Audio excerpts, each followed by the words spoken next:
चढ़दे सूरज ਦਾ ਹਰ ਕੋਈ ਯਾਰ ਹੈ ਹਨੇਰੇ ਦੇ ਵਿੱਚ ਕੌਣ तन्हाई ਨੂੰ ਵੰਡਦਾ। ਨਜ਼ਾਕਤ ਅਲੀ ਖਾਨ ਸਾਹਿਬ का दम दम बोलो सब अली अली बेकदरा सजना साथों रहन जाना पावी ना जुदाइयाँ साढ़े ना साथों रहन जाना। कि अबू इसलिए नहीं बचे क्योंकि वो हराम की कमाई के पैसे थे, तो लानत डालनी है मैंने ऐसे गंदे पैसों पे जो मेरे बाप को नहीं बचा सके। 20 साल तक आंखें नहीं खुली, मुझे मलामत करता है मेरा ज़मीर, मुझे नफ़रत है अपने वजूद से, मुझे आई हेट माई बॉडीज़, दिल दुखता है बस। अस्सलामुअलैकुम जी, वॉलिया न्यूज़ के साथ मैं हूं आपकी मेज़बान मरियम इकराम जी। नाज़रीन, इस वक्त मेरे साथ मौजूद हैं तुलसी भट्ट, जो कि ट्रांसजेंडर हैं और अगर कहना गलत नहीं है कि 1200 से ज़ायद स्टेज ड्रामास कर चुकी हैं और तकरीबन 4 मूवीज़ हो चुकी हैं इनकी तरफ से। और ये उस बाप की औलाद हैं जिनका नाम सुनकर शायद आप खुद हैरान हो जाएंगे, अंबर होशियारपुरी, जिनके गाने बच्चा बच्चा गुनगुनाता था, जिनकी जो शेर व शायरी है वो हर कोई पसंद करता था। इतने अरूज से ये ज़वाल कैसे आया कि लाखों रुपया कमाने वाले बाप और उनकी औलाद आज किस तरह से पेट भरने के लिए भी इतने पैसे नहीं हैं कि वो खा सकें, इतने पैसे नहीं हैं कि वो अपना इलाज करवा सकें। तो ये अरूज को ज़वाल क्यों है, ये तुलसी से ही जानते हैं। अस्सलाम वालेकुम। वालेकुम सलाम। मेहरबानी बेटा, तुसी आए हो मेरे कोल। बात बता क्या बेटा, हर चीज़ की वजह, उठने की वजह, सोने की वजह, दुनिया में आने की वजह, दुनिया से जाने की वजह, इवन दुनिया बनाएगी उसके पीछे भी वजह है। आज मैं इन हालातों में हूँ, उसके पीछे बहुत बड़ी वजह है। अबू को मैं तब अरूज पे थी, मतलब काम कर रहे थे, मैंने ड्रामा साइन किया हुआ था, अभी मनजोगी की रिकॉर्डिंग चल रही थी, जो मेरा अभी ड्रामा आ रहा है हम टीवी पे। तो उसी दौरान अबू को खून की उल्टी आई, तो जब घर आए तो किसी ने भी सीरियस ना लिया, तो मैं समझ गई थी कि अल्लाह खैर करे, कोई मसला मेरे दरवाजे पे आ गया है। तो जब मैंने अबू का चेकअप करवाया तो डॉक्टरों ने बताया कि अबू तो आखिरी स्टेज पे हैं, उनको जिगर के कैंसर की शुरुआत होगी। वो फिर अबू की कोई परेशानी, कोई काम की परेशानी, वो जो फील्ड थी, काम था, वो आस्ता आस्ता खुद ही अबू की तरफ सारा ध्यान हो गया। और जो तमाशबीन थे, जो रातों को लेके जाया करते थे, सुबह को आया करते थे, तारीफ़ों के पुल बांधा करते थे और बैठ के चाय पीने के लिए फोर्स किया करते थे, वो भी आस्ता आस्ता पीछे होने लग गए। और चढ़दे सूरज ਦਾ ਹਰ ਕੋਈ ਯਾਰ ਹੈ, ਹਨੇਰੇ ਦੇ ਵਿੱਚ ਕੌਣ तन्हाई ਨੂੰ ਵੰਡਦਾ। अबू नहीं बचे, सब कुछ वेस्ट हो गया। इवन अबू के पैसे भी जो थे, ये जो आजकल आप लोग जिनको स्टार समझ रहे हो, शेर मियाँ दाद साहब, नज़ाकत अली ख़ान साहब, बदर मियाँ दाद, नुसरत फ़तेह अली ख़ान साहब मरहूम के सेक्रेटरी, किन किन का नाम हो। सबसे बड़ी बात ज़हीलवार, जो आजकल तेरे नाल प्यार हो गया, चोरी कलाम गा के स्टार बना हुआ है। जब इसके साथ मैंने रब्ता करना चाहा तो इस बंदे ने मेरा नंबर ब्लॉक पे लगा दिया। भैया रब्ता मदद के लिए नहीं, मैंने तो अपनी तरफ से मुबारक दी ना कि बच्चे आपको मुबारक हो, आपका गाना हिट हो गया। तो मैं पूछना चाह रही थी कि आपके पास ये गाना, ये तो कलाम अंबर होशियारपुरी का आपके पास कहाँ से आया? अगर हिट हो गया तो अंबर होशियारपुरी की बेवा है, उससे आके कोई खुशी के तौर पे, कोई मिठाई के तौर पे, कोई चाय का कप भी पिला दो। तो वो पता नहीं उसने क्या रिएक्ट लिया, उसने ब्लॉक कर दिया। तो सवाल ये उठता है कि ये कब तक कोई किसी का हक खा सकता है। अब नज़ाकत अली ख़ान साहब का दम दम बोलो सब अली अली बेकदरा सजना साथों रहन जाना पावी ना जुदाइयाँ साढ़े ना साथों रहन जाना, या अली तेरे हर मलंग दी खैर। ये नज़ाकत अली ख़ान के कलाम। बाबल मेरिया गुड़िया तेरे घर रह गया, जो कि नरगिस साहिबा ने सुहागन फिल्म में ये गाना लिया, जो कि पहले नज़ाकत ने गाया था। दिले उम्मीद तोड़ा है किसी ने, वो भी आप साहब ने सुना ही होगा। वो गाना भी पहले नज़ाकत अली ख़ान साहब ने गाया था, जो कि अंबर होशियारपुरी का कलाम था। वो आजकल ड्रामों के प्लेबैक्स में यूज़ हो रहा है। ये गाने को यूज़ करने वालों से मैं ज़ाती तौर पे सवाल करना चाहूँगी कि क्या आप लोगों को ये पता है ये दिले उम्मीद तोड़ा है किसी ने किसका कलाम है? ये मेरे मरहूम बाप अंबर होशियारपुरी का कलाम है इनका। तो आज एक अंबर होशियारपुरी की वजह से कितने घरों के चूल्हे जल रहे हैं, और अंबर होशियारपुरी के घर पे अच्छा तुलसी, जहाँ पे ट्रांसजेंडर का नाम आता है वहाँ पर ये सोच आती है कि कहीं पर डांस कर रहे होंगे, कहीं पर जिस्म फरोशी कर रहे होंगे, या किसी को मतलब होता ही है, सिग्नल्स पे भी आजकल होते हैं। आपने बताया कि तकरीबन 20 साल आपने जिस्म फरोशी की, इसकी क्या वजह थी और आप हट कैसे गई? मैं इतना नशा था मुझे, मतलब पता नहीं कुछ लोग बुरा ना मान जाए, मैं माफ़ी चाहती हूँ अगर वो लोग जिन्होंने मेरे साथ पर्सनल मीटिंग्स की हुई हैं वो मेरा ये इंटरव्यू देख रहे हैं, तो मैं फ़िलहाल नाम तो किसी का लीक आउट नहीं करूँगी, लेकिन माजरत चाहती हूँ सबसे। एक वो वक्त था कि मुझे पर्सनली तौर पे मिलने के लिए एक हफ़्ता पहले बुकिंग करवाई जाती थी कि तुलसी 1 हफ़्ते बाद हम आपको पर्सनली मिलने के लिए आ रहे हैं, या आप हमें मिलने के लिए आ रहे हैं। पता ही नहीं था कि दीन दुनिया क्या है, मरना भी है, इस चीज़ का ख्वाबो ख्याल में गुमान भी नहीं था। अचानक से आज से कोई ये 8 मुहर्रम की बात है, रात को सोते हुए ख्वाब आया और ख्वाब में मैंने देखा कि मैं एक ना दूध के दरिया के समंदर है उसके किनारे पे खड़ी हुई हूँ।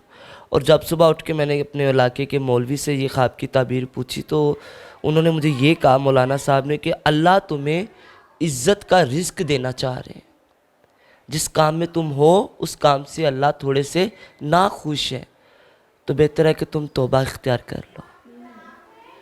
तो मैंने उसी वक्त अल्लाह के हजूर तौबा का सजदा किया कि या अल्लाह माफ़ कर दे मौला।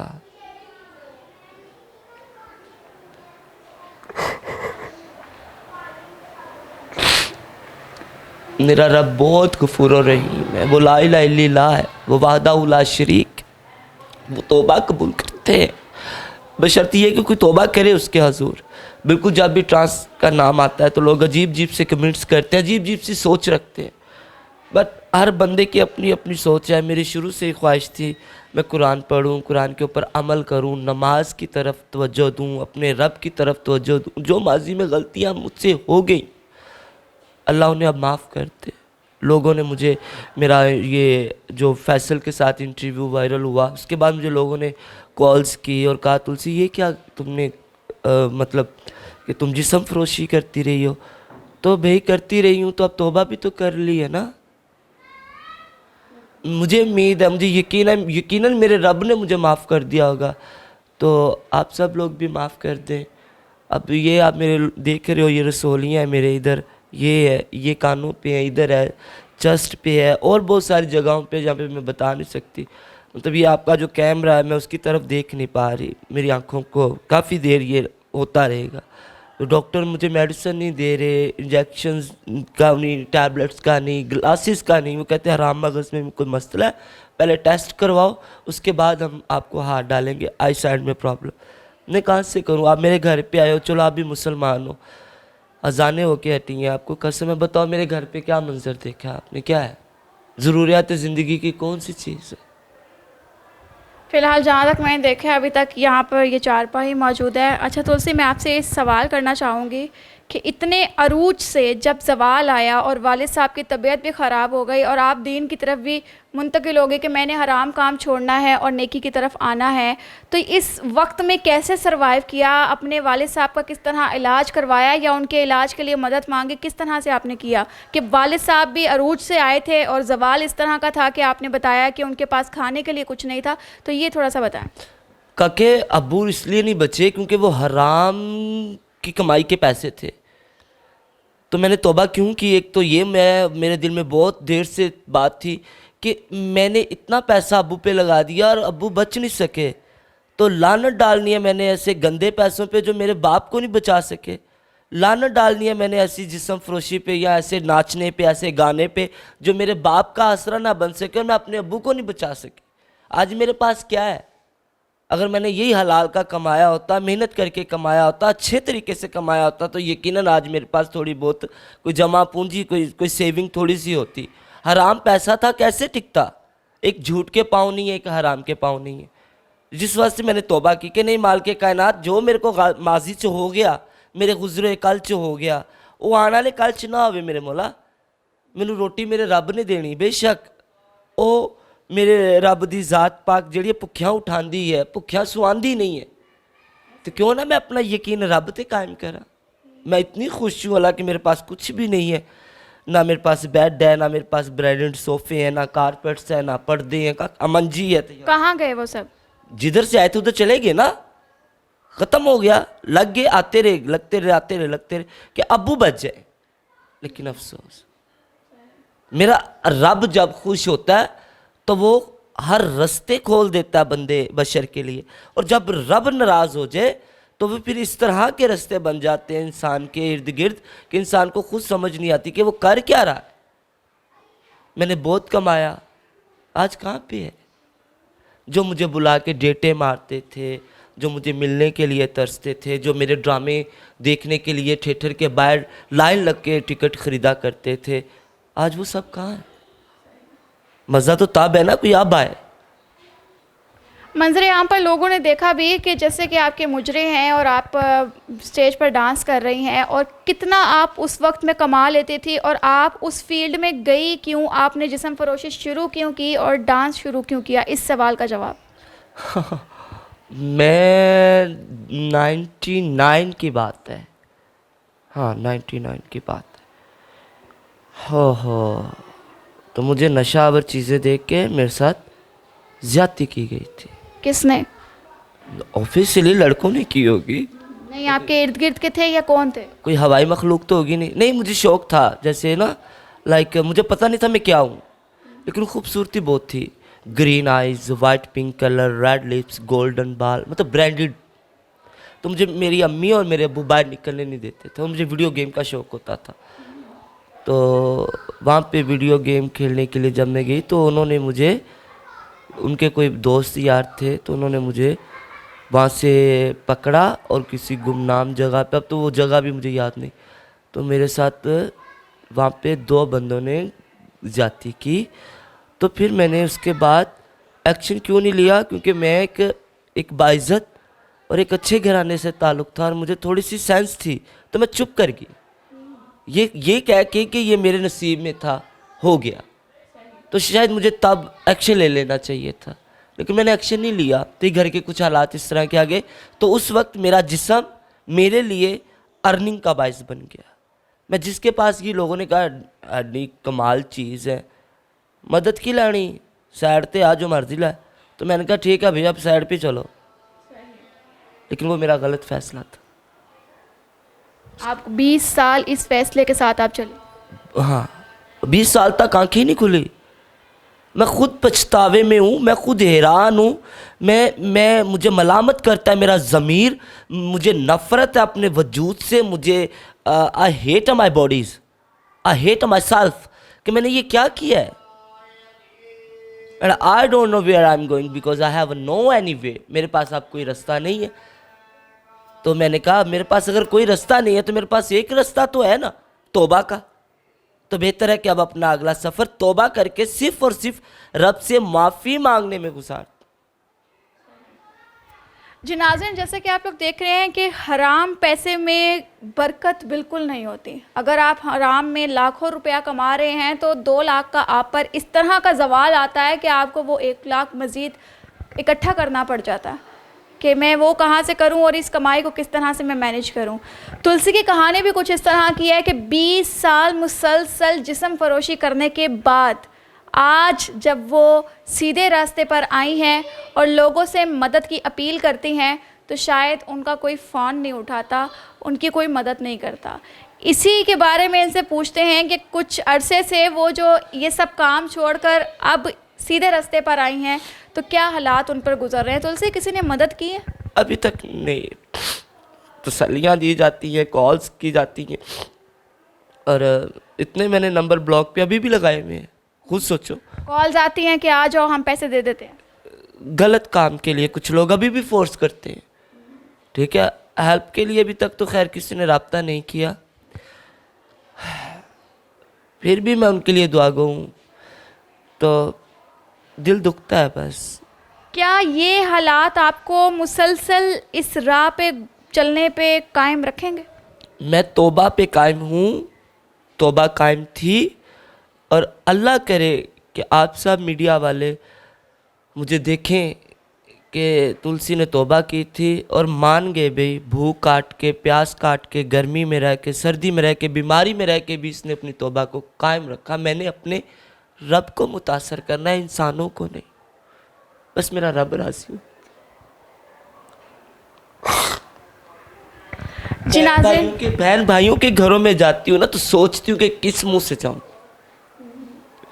किसी बंदे बशर को मिलती हूँ तो सोचती हूँ किस मुंह से मिलूँगी, क्योंकि उनके दिमाग में मेरा वो वाला चल रहा है सब कुछ कि मैं सेक्स वर्कर भी रही हूँ, मैं स्टेज पे भी काम, मैंने सब कुछ किया हुआ, मतलब गंदा छाप लगा हुआ। तो रोज़े महशर अल्लाह के सामने किस मुंह से जाऊँ?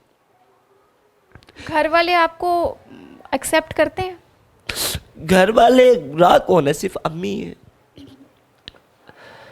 माँ बाप का बहुत बड़ा दर्जा है, लेकिन मुझे जो भी मैंने किया मुझे उस पर पछतावा है, लेकिन मुझे साथ में ये भी फ़ख्र है कि मैंने अपने बाप को बचाने के लिए हर हाथ पार कर दी कि अब्बू बच्चे। आज 2 महीने हो गए मुझे अपना एजेंडा लेके निकले हुए। क्या एजेंडा है आपका? ये मेरी बुक्स है, ये छप जाए, मार्केट में आ जाए। ये सफ़े हमदे बारी ताला, नाते मकबूल, सहाबा किराम की शान, इमामों की शान है इन पेजेस पे। ये देख रहे हो आप, ये सारा भरा हुआ। अगर कोई अल्लाह का नेक बंदा देख रहा है, so you have to do something for me, because I need your help for this page, कि मैं इनको जो है किताब की शक्ल दे सकूं और ये मार्केट में आ सके। इनकी अर्निंग से मेरी शायद की थोड़ी बहुत रोटी चल जाए। भीख मैं नहीं मांगूंगी किसी से, क्योंकि इसके बारे में अल्लाह ने हुक्म ही नहीं दिया, अल्लाह को पसंद ही नहीं हाथ फैलाना। अल्लाह ने हाथ दिए, पाँव दिए, सलामती दी, तंदुरुस्ती दी, तो कमा के खाओ। हालातों का क्या है, आएंगे गुजर जाएंगे। मैं आप किसी से भी कोई हेल्प नहीं मांग रही, ना भीख मांग रही हूँ, ना ही मांगूंगी मैं। बस ये किताब छपवा दी जाए। तुलसी, आपसे आखिरी सवाल मेरा ये कि जब आप अरूज पर थी और आप इस काम में पड़ी, हराम काम था जैसे भी था, क्या आपको खुद तलाश करने पड़ते थे लोग, या फिर आपको खुद लोग ढूंढ लेते थे? जब मैं बहुत वाक़यात हुए, ये एजाज़ है उसने आवारगी का, जहाँ भी गए दास्तां छोड़ा है। तो लोग मेरे पीछे लग जाया करते थे और बहुत मेरे ऊपर फायरिंग भी की गई। और जब ड्रामा करने के लिए जाती थी तो वहाँ पे जो तमाशबीन हॉल में बैठे होते थे ना, वो कोई ना कोई बंदा ट्रेस कर लेते थे कि किस बंदे के थ्रू हम तुलसी तक पहुँच सकते हैं। फंक्शंस पे जाती थी तो तब ऑफर्स फोर्स करते थे। शर्मिंदा हूँ कि मैं क्यों करती रही। जी नाज़रीन, ये थी तुलसी की कहानी। जहाँ पे ट्रांसजेंडर का नाम आता है वहाँ पर हमारी सोच बदल जाती है। तुलसी ने भी काम किया कुछ इस तरह से कि स्टेज पर मुजरा किया। उसके अलावा ट्रांसजेंडर हैं ये, मगर इन्होंने जिस्म फरोशी भी की मुसलसल 20 साल। और 20 साल के बाद इन्होंने ये सोचा, इनको एक ख्वाब आया कि नहीं, तुम्हें एक नेक राह पे चलना है, रिज़्क़ मैं दूंगा। अल्लाह की तरफ से एक इशारा था, जो कि तुलसी कुछ अरसे से नेक राह पर आई हैं और ज़रिया ढूंढ रही हैं कि शायद कोई ज़रिया बन जाए, मेरा कोई ऐसा फ़रिश्ता है जो कि मेरी रोज़ी रोटी लगा दे। ये कुछ कागज़ात हैं मेरे पास जो कि तुलसी ने दिखाए हैं, नाज शरीफ है और बहुत सी ऐसी चीज़ें हैं जो कि ये चाहती हैं कि ये छप जाएँ, कुछ किताब की सूरत इख्तियार कर लें और वो किताब जब मार्केट में बिके तो वो मेरा ज़रिया मुआश बन जाए, मैं कमाना कुछ शुरू कर दूँ और मेरा पेट भर के खाना खा सकूँ। दोबारा से कहूँगी, हराम कमाई में बरकत बिल्कुल नहीं है। वो मिसाल आपके सामने तुलसी हैं और इनकी एग्जाम्पल जो है ये पीछे रद्दी भरी हुई मेरे पास, इसे रद्दी ही कहेंगे, क्योंकि आज ना तुलसी की कदर है ना तुलसी के वालिद की कदर है।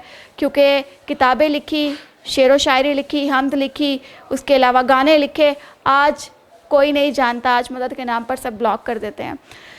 तो अपनी कीमती राय से आगाह कीजिएगा कमेंट सेक्शन के अंदर। अभी तक के लिए मुझे दीजिए इजाज़त। अल्लाह हाफ़िज़।